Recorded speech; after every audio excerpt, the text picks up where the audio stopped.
Hello, it's Thursday, March 3rd. Hakuna Matata. Live well, don't worry, however that thing translates to English. I got new airbags. Since the ones on the bus are original equipment, and that would be 17 years old, and they're full of dry rot cracks all the way around where the rubber folds. So I want to replace them and circumvent a blowout on the road somewhere.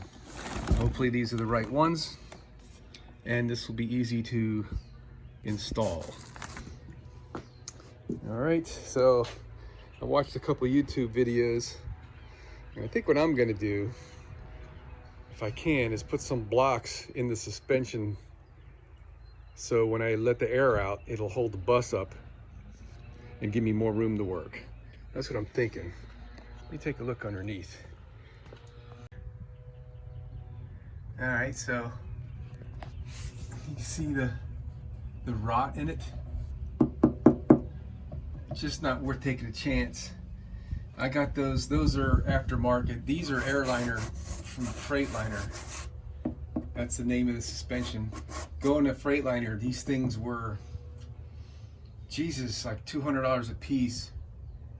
So I did a search online and found these aftermarket ones. They're like 75 bucks a piece, so kind of can't argue with that. So anyway, right there, see where that bump stop is above the spring, that little gap right there? If I could put something in that gap before I let the air out, it'll hold it up that much higher rather than squatting all the way down to that. I don't know what I've got that I could put in there, but I'm gonna see what I could find. Man, am I glad. I am so glad I took the initiative to do this. These things are ready to go, man. Look at that. It's like shot. I knew they were dry rotted. I didn't know it was that bad. Looks like this one might be worse than this one here. I don't know, maybe they open up when it squats. Yeah, I guess they're both about the same.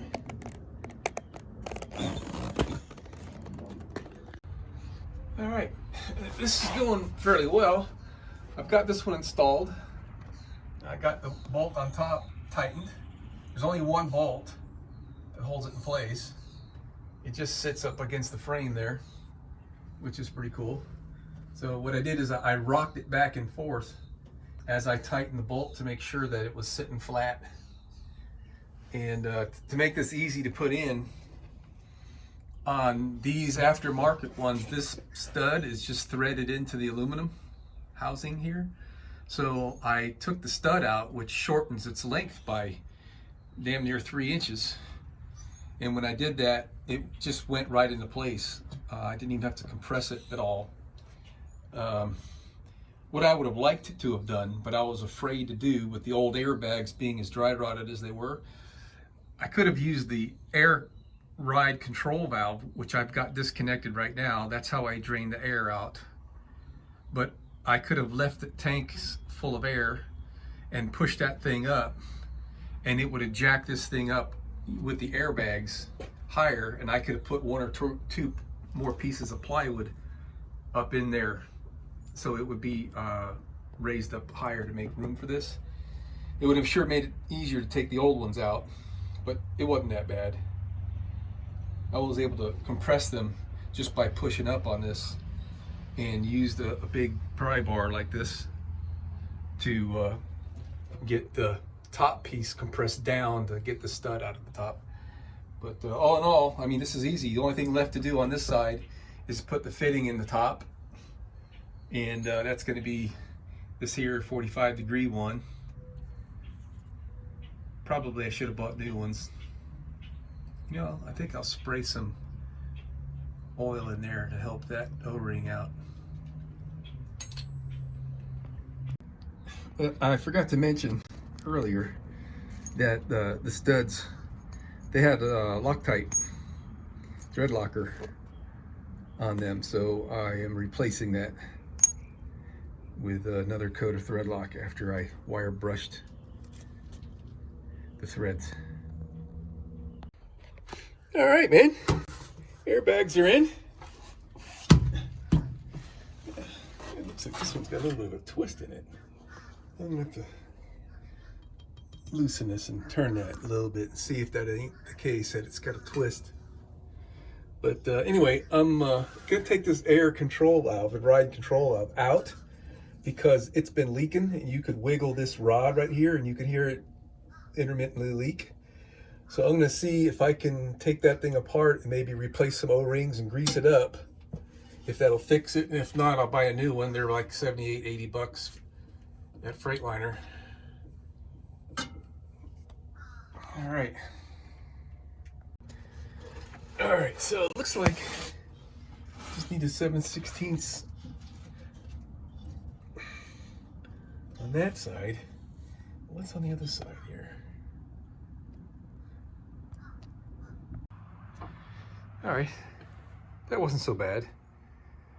Let me clean this thing up, take it apart, and see if it's repairable.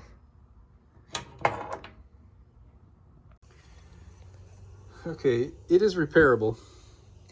I found these two O-rings to replace these two. Those are the ones that go on this shaft, and that's what was leaking. It functioned fine. And I've got these little O-rings here that might be the ones to replace those two. Let me double check the fit of these before I destroy those, taking them off those little buttons. Oh, I can just check it right here. They went in that hole. Yeah, they look a little bit too big. Maybe it's the next size smaller. Well, we're going back together and it's looking great. So the only O-ring I didn't replace is this one. And so I got plenty of this. This is the stuff I get at the swimming pool store for compatible with plastic, metal, rubber for the filter O-rings and all that stuff. So we're just gonna put this thing back together and see if she works. If it works, I just saved myself 80 bucks. Okay, we're going back in. So there's like one thing you could do wrong here only is if you've got this 180 degrees out, it'll work backwards. It'll let the air out if it's too low instead of adding air when it's too low. I just put my mouth on here and blew on it and it's operating in the right direction, so we're good to go. All right, where'd you go? We're in there. And so this is how the height is, road height is adjusted. The left-hand screw on the top up there is the bracket is slotted. So I've got the screw snug, the top right one up there, as we're looking at it anyway, is snug, and we're gonna air up the bus and jack it up off those wooden blocks and go look up the spec, which I think is 2 3/4 inches, and we're going to set the road height. Really, it should be done on level ground, but I'm going to do it here. All right, we're airing up the bus. As soon as we get up to like 85, I think that's the number, it'll open up that pressure protection valve and we'll get air back here, provided our adjustment does what it does.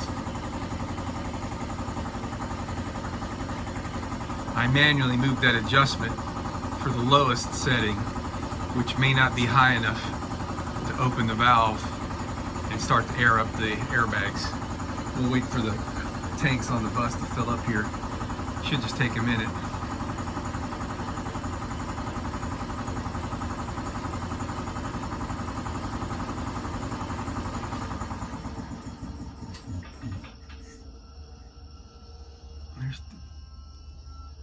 All right, that's about it. All right, fuck around with this thing. Nothing. I don't know. Did I put the damn thing together backwards? I might have to spin that shaft around. Dang it. No, it's in there and it's working right. But it's like, I'm not sure what's going on here. It's like it's way out of adjustment. This is airing up the airbags way down here.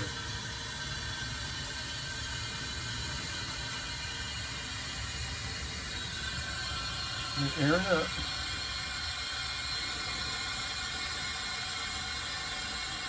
I guess it's maybe because I got the blocks in there. I don't know.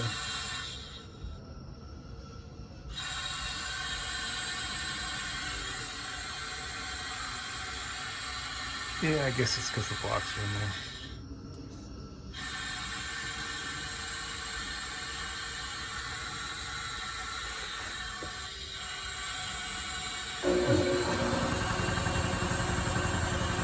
Okay, pressure's coming off the wood.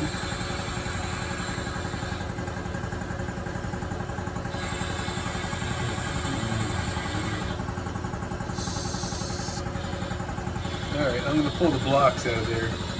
That's going to take 2 hands. Yeah, Jesus, I don't know how I did that.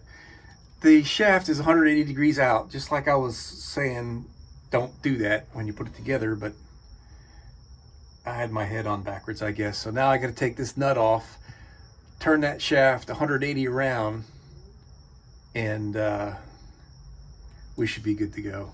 Dang it. All right, now we got it. It's all hooked up, and if I go this way, it starts to fill. If I go that way, it starts to drain. And right now we're at equilibrium. So if that were to go up, it's like this coming down. Yep. All right, so now I just need to set my road height and measure the space in here. I got the spec up on the table there, and tighten up the bolts and we'll be done. All right, so we're the top line there. Minimum is 2 3/8. The target is 2 5/8. Maximum is 2 7/8. So right now we're exhausting air. I should make myself a little block of 2 5/8. If you look, this is really close.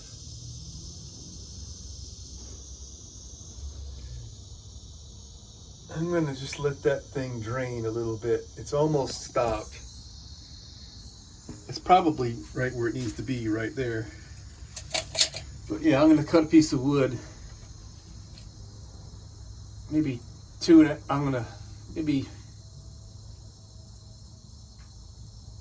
cut it at 2 5/8, I guess, and use it for a gauge block in there, rather than trying to read the tape measure. All right, so I cut 2 blocks. This one is 2 1/2 inches, and it's fitting in here loose. The 2 5/8 doesn't fit in there. So we're just a hair over 2 1/2, which is at the lowest of the spec. And I'm gonna leave it there because I wanted to lower the suspension anyway back here to level the bus out a little bit better. And we're also having some driveline vibration. And I wanna see if this makes a difference to the driveline vibration. So I can see I'm gonna have to do something about that. I'm gonna turn that fitting up there just a hair so this won't be in the way of this. This goes up and down with the suspension.